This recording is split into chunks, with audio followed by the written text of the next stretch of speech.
और वैसे भी कुदरत और नसीब तो एक दूसरे के बहुत गहरे दोस्त हैं। नसीब वही करता है जो कुदरत चुप करके उसके कान में कह दे।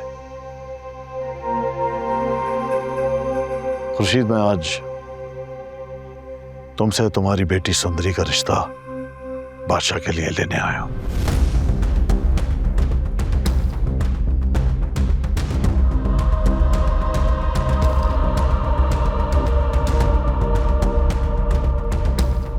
लेकिन बादशाह के साथ इसकी शादी खुफिया रहेगी।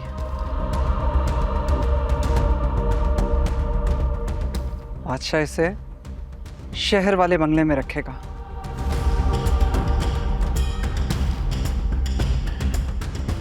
मुर्ग बादशाह की खानदानी बीवी होगी। अगर तुम चाहो तो शादी के बाद अपनी बेटी के पास कराची चली जाना। देखो बादशाह, मैंने किसी किस्म की कोई कोताही नहीं होने दी। जैसा तुमने चाहा मैंने कह दिया। फैसला अब तुम्हारी अम्मा पप्पो के इख्तियार में है। अम्मा पप्पो, कल जो कुछ हुआ उसके लिए सॉरी।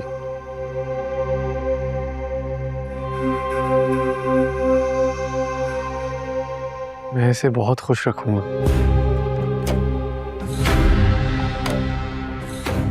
तुम्हारे साथ? तो फिर यूं समझो कि मैं खुश रहना ही नहीं चाहती। जब रिश्ते की बात हो रही हो तो हमारी खानदान की औरतें खामोशी से बैठती हैं। मैं तुम्हारे खानदान की नहीं हूं, भूलो मत। जिन लोगों ने जिंदगी गुजारनी है वो खामोश रहे और मेहमान अदाकार बोले, ये कहाँ का इंसाफ है? देखो, मैं भी बदलना चाहता हूँ बहुत कुछ। अगर तुम मेरा साथ दोगी तो हम मिलके जमाना बदलेंगे। अम्मा पप्पू, मेरी एक ख्वाहिश है कि कुर्बान मामू के घर जाने से पहले हम दोनों का निकाह हो जाए। सवाल ही पैदा नहीं होता।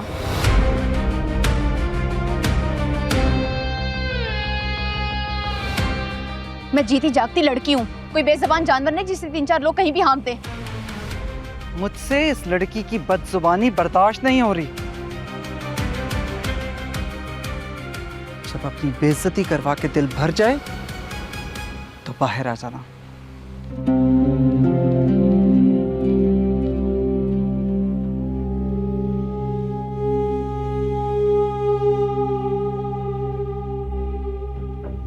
मैंने तुम्हें कहा था ना कि तुम चुप होके बैठो।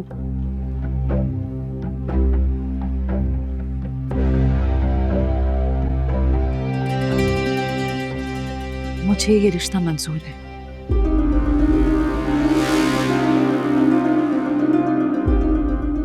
लेकिन निकाह आज नहीं होगा। अम्मा, मैं शादी नहीं करूंगी।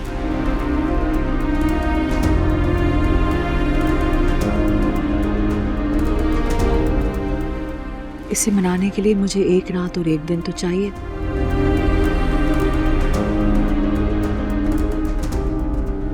वादा अम्मा पप्पू?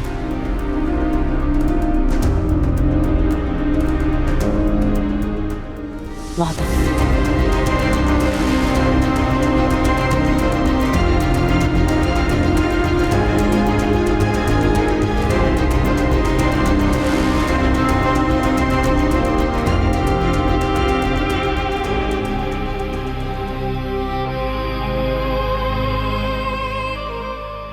आप मेरी अम्मा नहीं हो सकती।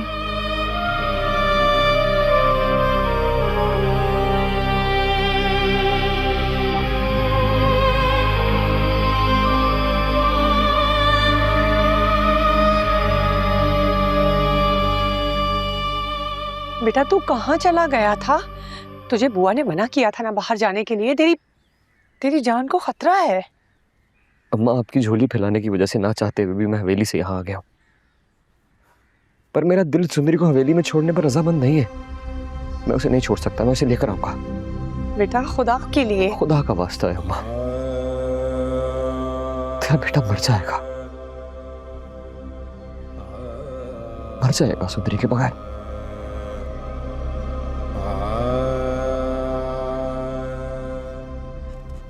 मैं जीती जागती इंसान हूँ।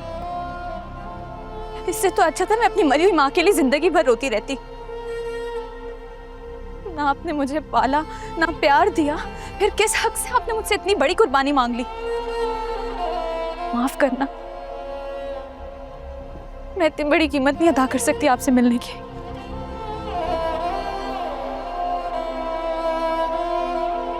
कीमत तो अदा करनी पड़ेगी, हर सूरत अदा करनी पड़ेगी। अम्मा, अम्मा, अम्मा,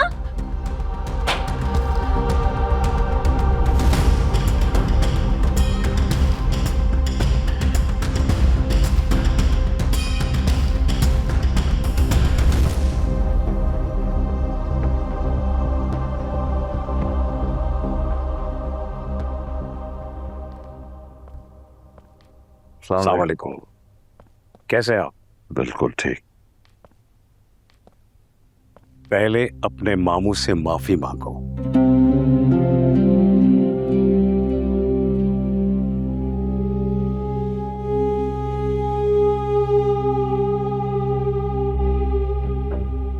बच्चा है, माफ करना।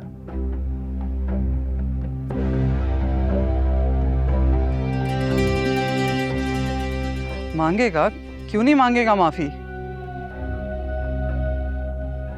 बच्चों का काम है गलतियां करना और बड़ों का ज़र्फ है उन्हें माफ कर देना। जाओ बादशाह, अपने मामू से माफी मांगो।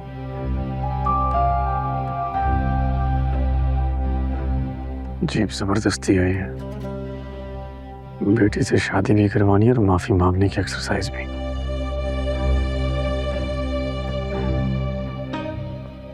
ऐसे तो नहीं, मुझे इस खानदान की रवायात और इस खानदान से नफरत है।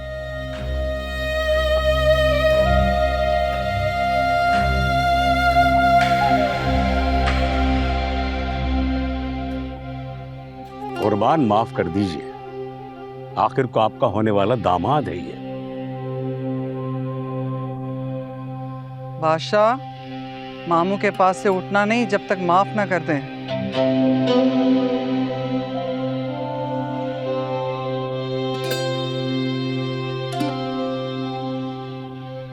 फसलों और बेगुनाह जानवरों को मारने के अलावा अगर आपने मेरा पूरा घराना भी मिटा दिया होता ना, तब भी ऐसे माफी ना मांगता। पर क्या करूं, इसकी एवज मुझे मेरी मोहब्बत मिल रही है।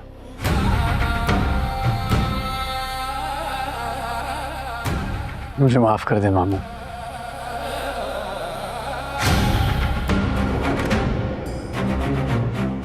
गलती हो गई मुझसे।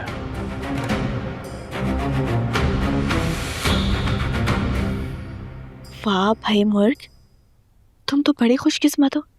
तुम्हें हासिल करने के लिए वो भिपरा हुआ शेर तुम्हारे पापा के कदमों में आकर बैठा हुआ है। ये तो मुझे पता है, मेरे पापा बहुत ताकतवर हैं, लेकिन ये बादशाह मेरे बाप की ताकत के आगे झुका है। मोहब्बत तो इसको मुझसे है ही नहीं।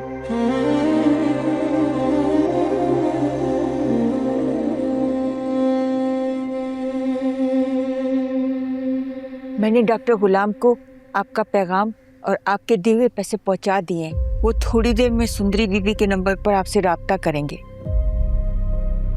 ठीक है बुआ, मैं आपको थोड़ी देर में बताती हूँ कि आगे क्या करना है। जी, आप बिल्कुल बेफिक्र हो जाए। आप फिक्र नहीं करना। हेलो सुंदरी, मैं गुलाम, मैं आ रहा हूँ तुम्हें लेने के लिए। गुलाम बेटा, मैं अम्मा पुप्पो बोल रही हूँ।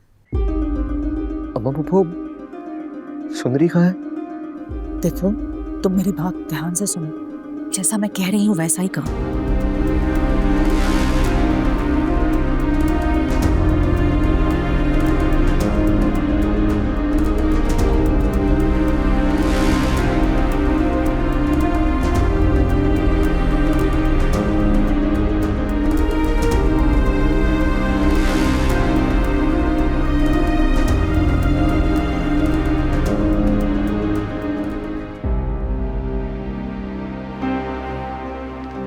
मुझे बस निकाले यहाँ से, मेरा दम घुट रहा है, मैं यहाँ मर जाऊंगी।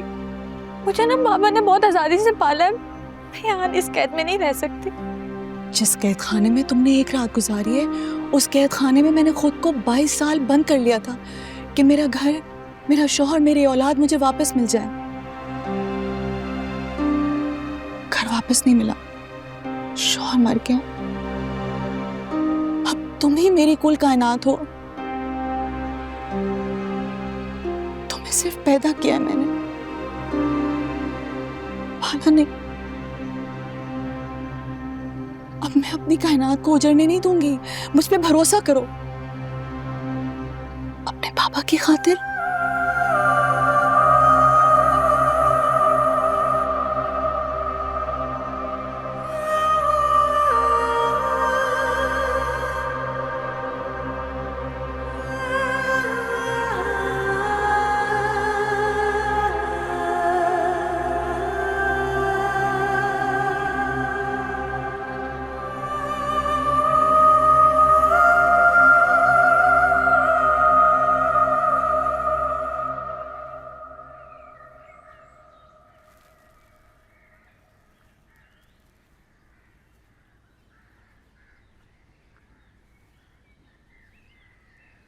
ये तुम्हारा बेटा क्या कह रहे हैं? कौन सी बात मनवा कर लाए हो उसे? मैंने बहुत कोशिश की है, लेकिन तुम इस बात को मानोगे कि मैंने तुम्हें बादशाह के बारे में कभी झूठ नहीं बताया था। ना अब बताऊंगा। वो एक शर्त पर राजी हुआ है कि उसका निकाह सुंदरी के साथ भी होगा और वो उसे अपने साथ रखेगा। दिमाग ठीक है तुम्हारा? इसमें कौन सी ऐसी नई बात है जिसका इल्म तुम्हें पहले से ना हो? मैं अपनी जवान औलाद के सामने मजबूर हूं। कोई लड़की होती तो उसे किसी बेजुबान जानवर की तरह ब्याह देता। तुम्हें क्या लगता है मैं यहाँ तुम्हारे साथ बैठकर अपनी बेटी की सौतन की आमद की तैयारी करूंगा? ऐसा बिल्कुल नहीं है। अकल से काम लो, कुर्बान अकल से। इन रिवायतों में सिर्फ मैं ही नहीं, तुम भी तो जकड़े हुए हो। बेटी को कवारा बिठा के मार देने से कहीं बेहतर है कि तुम उसका निकाह उसके फूफीजाद के साथ कर दो। और तुम्हें तो मुर्ग की मर्जी के साथ कोई एतराज भी नहीं है, तो फिर क्यों उसकी ख्वाहिश को मारकर उसे बदरू बनाकर खानदान की बाकी कवारी लड़कियों के साथ भटकता हुआ देखना चाहते हो यार? जो चांद से अपने दुल्हा को बुलाते हुए बरसों से हमारी रिवायतों की कैद में बंद है। मत करो ये जुल्म, अपनी बेटी के साथ ये जुल्म मत करो। कर दो उसकी शादी।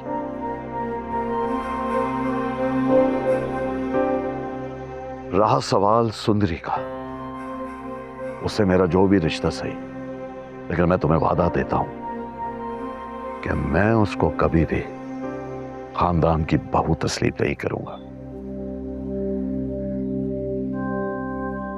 बादशाह का क्या है, मर्द जात है, आखिर किसी ना किसी दिन तो थक जाएगा। वो शहर में रहेगी। देखो, ना बादशाह इंजीनियर है ना डॉक्टर, ये जिम्मेदारी तो उसका जरिया माश है। यहीं से इलेक्शन लड़के मिनिस्टर बना है, घर बसेगा, औलाद होगी, उसकी जड़ें यहीं हैं। हम सदियों से यहां आबाद। कम से कम इस खानदान की एक बेटी तो अपने घर की होगी ना। And you know I am right.